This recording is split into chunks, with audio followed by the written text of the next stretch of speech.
ભારત પાકિસ્તાન તણાવ અને petrol pump પર લાંબી લાઈનો બાદ ઇન્ડિયન ઓઇલે આપ્યું મોટું નિવેદન।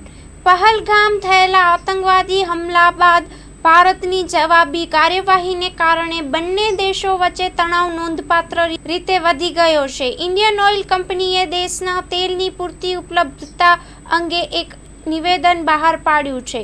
શુક્રવારે ઇન્ડિયન ઓઇલ કોર્પોરેશન દ્વારા જારી કરાયેલા એક નિવેદનમાં કહેવામાં આવ્યું હતું કે દેશમાં પૂરતો તેલ સ્ટોક છે અને તેની કામગીરી સરળતાથી ચાલી રહી છે।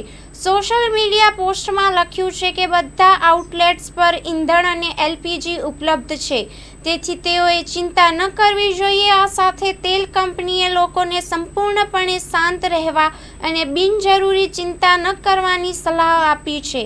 આ કંપનીને ઈંધણનો સરળતાથી પુરવઠો પૂરો પાડવામાં મદદ કરશે। ઉલ્લેખનીય છે કે 22 એપ્રિલે પહલગામમાં થયેલા આતંકવાદી હુમલાનું જોડાણ સરહદ પારના પાકિસ્તાન સાથે હતું।